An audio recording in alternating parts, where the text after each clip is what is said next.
Hello everyone, welcome to my channel course story with Mike. तो आज अपने maths के प्लेलिस्ट का वीडियो नंबर 27 करने जा रहे हैं। LeetCode number 1922 medium marked है, but problem is not very difficult. But कुछ चीज़ें आपको सीखने को मिलेंगी और कुछ चीज़ें मैंने ऑलरेडी पढ़ा रखा है, उसी को यूज़ करके इस प्रॉब्लम को हम लोग सॉल्व कर लेंगे। ठीक है, देखते हैं प्रॉब्लम क्या है। आज से पहले आज का मोटिवेशन क्या है, देखो याद रखना, interviews don't test your worth. Interviews में रिजेक्शन मिलता है, डिप्रेशन में या सैड होने की ज़रूरत बिल्कुल नहीं है। They don't test your worth. You know कि आपका वर्थ क्या, आपकी वैल्यू क्या है। They just reveal your readiness. वो बस इतना बता पाते हैं इंटरव्यूअर्स कि भाई आप कितना रेडी हो। नहीं रेडी हो तो ठीक है, जिस चीज़ पर कमी है उस पर आप काम करो। डिमोटिवेट या सैड होने की ज़रूरत नहीं है ना। Keep preparing and keep sharpening. Problem क्या आज का, count good numbers. A digit string is good if the digits zero indexed at even indices are even and the digits at odd indices are prime. ठीक है, for example 2582 एक good string है। क्यों? क्योंकि देखो डिजिट्स 2 एंड 8 है ना, at even positions are even and the digits 5 and 2 at odd positions are prime. ठीक है, however 3245 is not good because 3 is at even index, जबकि 3 ऑड है ना। इवन इंडेक्स में इवन नंबर्स होने चाहिए, ऑड इंडेक्स में प्राइम नंबर्स होने चाहिए। ठीक है, given in integer N return the total number of good digit strings की बात हो रही है ऑफ लेंथ एन। ठीक है, तो एक चीज़ अच्छा कर देते हैं, प्रॉब्लम में जनरली बता देते हैं कि लेंथ क्या होने वाला है आपका स्ट्रिंग का। सिंस द आंसर में be very large return it modulo 10⁻9+7। यहाँ पर दे रखा है, अ digit string is a string consisting of digit 0 through 9 that may contain leading zeros also. तो ये चीज़ क्लियर कर दिया है इसने कि लीडिंग जीरोज भी हो सकता है। ऑब्वियस बात है, क्योंकि वो इंटीजर नहीं है, एक तरह का स्ट्रिंग है ना। 1 2 3 4 एक तरह का स्ट्रिंग है, तो यहाँ लीडिंग जीरोज भी हो सकता है। तो आइडियली होना क्या चाहिए इंटरव्यू में ना, आपको ये सवाल करना चाहिए था। ठीक है, इंटरव्यू जो अगर इस तरह के प्रॉब्लम्स आते हैं तो इन तरह की चीज़ों को आप खुद क्लैरिफाई किया करो, या तो आप बता दिया करो कि I am assuming that it can have leading zeros because it is actually a digit string. Okay, ठीक है, देखते हैं n=1 के लिए ऐसे 5 गुड स्ट्रिंग है, और वो 5 गुड स्ट्रिंग कौन कौन है देख लेते हैं। n=1 मतलब एक एक डिजिट का जो होता है। ये 0 एक गुड स्ट्रिंग है, क्योंकि देखो इसमें इवन इंडेक्स में जो नंबर है 0 वो खुद इवन है। ठीक है, 0 इज़ अ गुड स्ट्रिंग। और देखा है तो इसके बाद 2 इज़ अ गुड स्ट्रिंग, है ना, क्योंकि देखो इसका एक ही इंडेक्स है 0, 0th इंडेक्स पे देखो इवन नंबर है ना। Similarly 4 is a good string, 6 is a good string, 8 is a good string. ठीक है, तो टोटल कितने हैं, 5 गुड स्ट्रिंग है। सिमिलरली n=4 के केस में 400 गुड स्ट्रिंग्स है ना। और n=50 के केस में बहुत ही बड़ा वैल्यू है, 564908303, इतने सारे गुड स्ट्रिंग आएंगे। इसीलिए प्रॉब्लम में बोल रखा है बहुत बड़ा आंसर हो सकता है, तो आपको आंसर में मॉड्यूलो लगा के भेजना है। ठीक है, 10⁻9+7। ओके, तो देखते हैं हमारा थॉट प्रोसेस क्या होगा इसके पीछे। उससे पहले मैं आपको बता दूं, अगर आपने मेरा ये वीडियो नहीं देखा तो याद से देख लेना, बाइनरी एक्सपोनेंशिएशन। ठीक है, क्योंकि इसका हम इस्तेमाल करने वाले हैं यहाँ पर। ओके, अभी आपको खुद रियलाइज़ हो जाएगा कि मैं क्यों इस्तेमाल करूँगा इसको। ठीक है, बट ये वीडियो देख लेना, डिस्क्रिप्शन में मैंने इसका लिंक डाल दिया है। छोटी सी वीडियो, 12-13 मिनट की वीडियो, आराम समझ लेना इसको। अब देखो ध्यान दो, प्रॉब्लम में दे रखा है कि गिवन आपका जो भी आप स्ट्रिंग बनाओगे ना, नंबर वाला स्ट्रिंग बनाओगे, डिजिट स्ट्रिंग बनाओगे, उसका लेंथ n होना चाहिए। ठीक है, चलो मान के चलते हैं कि n जो है कोई वैल्यू है 1 2 3 4 5, मान के चलते हैं n=5 दे रखा है, मतलब 5 लेंथ का आपको डिजिट स्ट्रिंग बनाना था, 5 लेंथ का। ठीक है, तो आप खुद बताओ 5 लेंथ का है, मतलब इसमें एक 0th इंडेक्स पर होगा, first index, second index, third index, fourth index.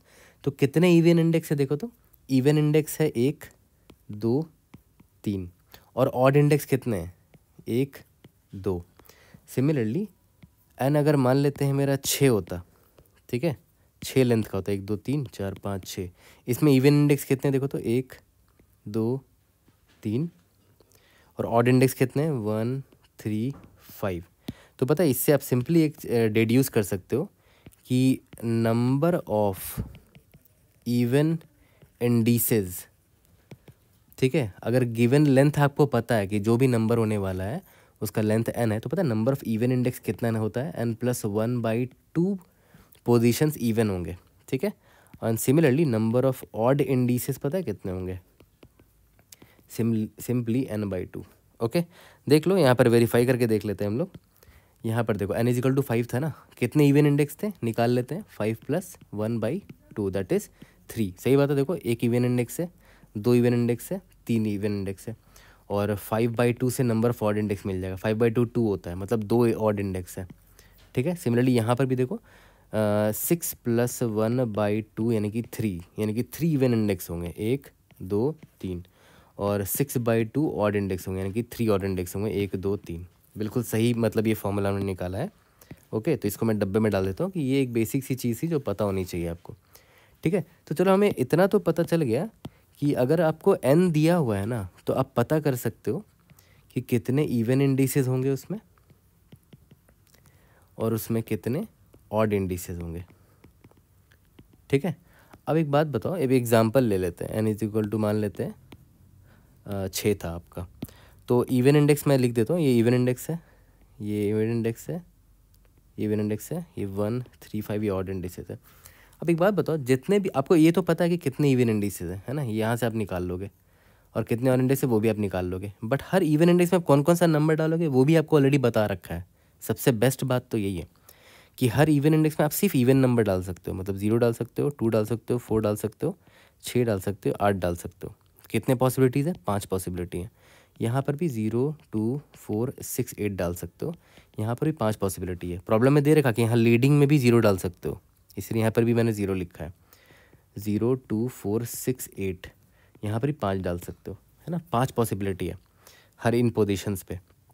Similarly यहाँ पर देखो तो ऑड इंडिसेस में कितने ऑड इंडेक्स होंगे वो तो आप पता कर सकते हो कि टोटल n/2 ऑड इंडेक्स होंगे, लेकिन हर ऑड इंडेक्स में कौन कौन सा नंबर डाल सकते हो? सिर्फ प्राइम नंबर डाल सकते हो, और कितने प्राइम नंबर्स इसने यहाँ पर दिया है?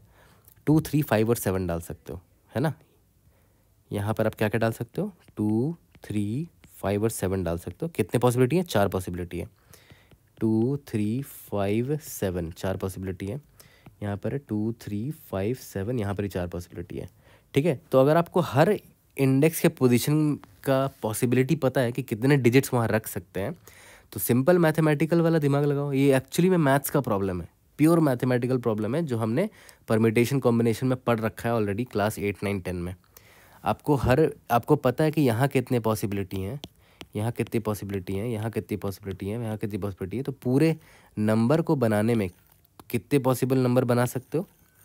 बस सबकी पॉसिबिलिटी को मल्टीप्लाई कर दो। देखो इस पोजीशन पे 5 पॉसिबिलिटी थी, इस पोजीशन पे 4 पॉसिबिलिटी थी। 5 × 4 × 5 × 4 फिर × 5 फिर × 4। इसको ऐसे लिख सकते हो क्या? 5 का पावर 3 × 4 का पावर 3, है ना। तो 5 का पावर 3 मतलब समझे कि 5 को 3 जगह, देखो यहाँ पर 5 पॉसिबिलिटी था, यहाँ 5 पॉसिबिलिटी था, और यहाँ पर 5 पॉसिबिलिटी था। जितने इवन इंडेक्स थे उतनी उतनी जगह 5 5 पॉसिबिलिटी थी। तो आप ऐसे लिख सकते हो ना, 5 पावर ऑफ 5 कितने जगह पर आएंगे? जितने इवन इंडेक्स है ना।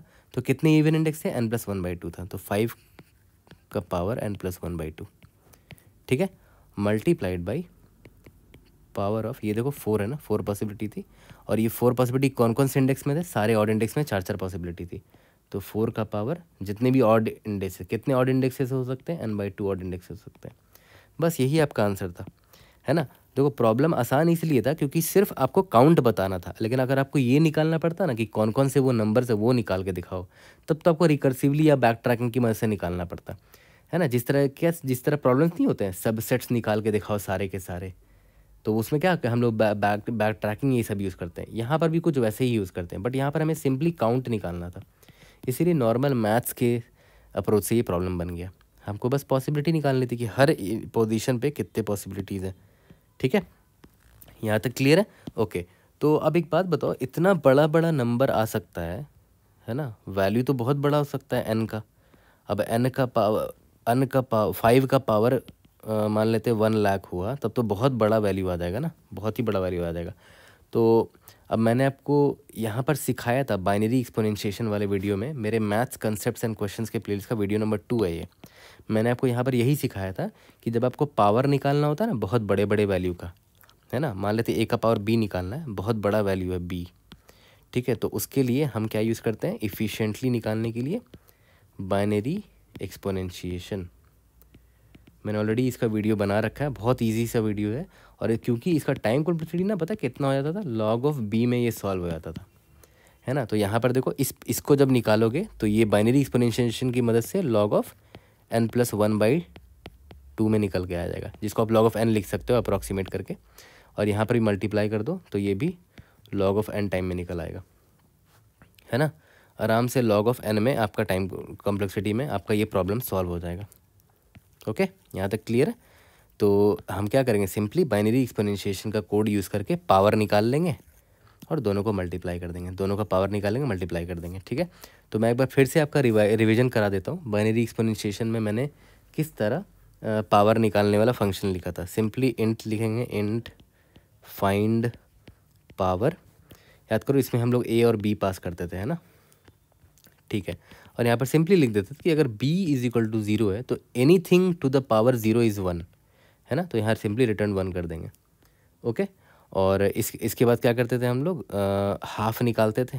हाफ = फाइंड पावर को रिकर्सिवली कॉल करा a, b/2, ठीक है। और हम रिजल्ट निकाल लेते थे, result = half into half, half into half. और बड़ा आंसर आ सकता है इसीलिए मॉड्यूलो m ले लेते हैं, 10⁻9 + 7, ठीक है। और यहाँ पर एक चीज़ चेक कर लेते थे कि अगर b मॉड्यूलो 2 = 1 है, मतलब b अगर ऑड होता ना तो हमें एक बार a और मल्टीप्लाई करना पड़ता। तो result multiplied by a modulo m, ठीक है। ये जल्दी जल्दी लिख रहा हूँ क्योंकि मैंने ऑलरेडी बाइनरी एक्सपोनेंशिएशन वाले वीडियो में ये कोड बता रखा है आपको ऑलरेडी, ठीक है। इसीलिए मैंने ये वाला वीडियो पहले देखने को कहा है आपको, है ना। बाइनरी एक्सपोनेंशिएशन आपको आना चाहिए। और लास्ट में आपको क्या करना है, रिटर्न रिजल्ट कर दो, दैट्स इट, कहानी ख़त्म आपका। बस इतना ही सा कोड था फाइंड पावर का। तो फाइंड पावर इसके लिए कॉल कर देना, फाइंड पावर इसके लिए कॉल कर देना, कहानी ख़त्म। इतना ही सा प्रॉब्लम था आपका, ठीक है। बस ध्यान दे देना, बहुत बड़ी बड़ी वैल्यू आ सकती है, इसीलिए लॉन्ग यूज़ करना, है ना। जैसे यहाँ पर a को लॉन्ग करके पास करना, b को भी लॉन्ग करके पास करना। यहाँ पर भी हाफ जो है वो लॉन्ग होगा, ये भी लॉन्ग होगा, एंड सो ऑन, ठीक है। जल्दी से कोड करते हैं, इसको फिनिश करते हैं।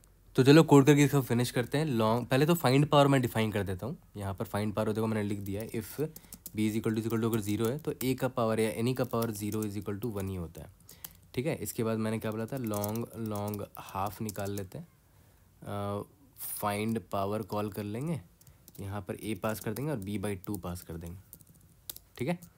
और long result will be equal to half into half, और मॉड्यूलो m करना मत भूलना, है ना। यहाँ पर डिफाइन कर लेते हैं, कॉन्स्ट इंट m = 1e⁻9 + 7, 10⁻9 + 7, ठीक है। और इफ़ b मॉड्यूलो 2 = 1 है, अगर ऑड होता तो result multiplied by a modulo m, है ना। बाइनरी एक्सपोनेंशिएशन कर रहा हूँ और कुछ नहीं करना मैं यहाँ पर, जो कि ऑलरेडी मैंने पढ़ा रखा है, ठीक है। अब बस यहाँ पर आपको क्या करना था, रिटर्न फाइंड पावर, है ना। फाइंड पावर जो फंक्शन है इसमें आप क्या पास करोगे, 5 पॉसिबिलिटी थी किसकी, इवन पोजीशंस की। तो इवन पोजीशन कितने होते हैं, n+1/2 होती है, multiplied by find power 4 possibility थी हर ऑड इंडेक्स की। तो हर ऑड इंडेक्स में 4 पॉसिबिलिटी है, कितने ऑड इंडेक्स थे याद है, n/2 ऑड इंडेक्स पॉसिबल थे, ठीक है, for a given n, okay. और लास्ट में मॉड्यूलो m करना मत भूलना। और हाँ, इसको ये जो वैल्यू है ना, फाइंड पावर बहुत बड़ी वैल्यू आ सकती है ना, तो लॉन्ग में डील करना है हमें इसे, तो इसको लॉन्ग में कन्वर्ट कर देना। रन करके देखते हैं, time complexity log of n है, सिंपली लॉगरिथमिक टाइम में फाइंड पावर हम लोग कर सकते हैं। सबमिट करके देखते हैं, कोई भी डाउट होता है read in the comment section, I will try to help you out. See you in the next video, thank you.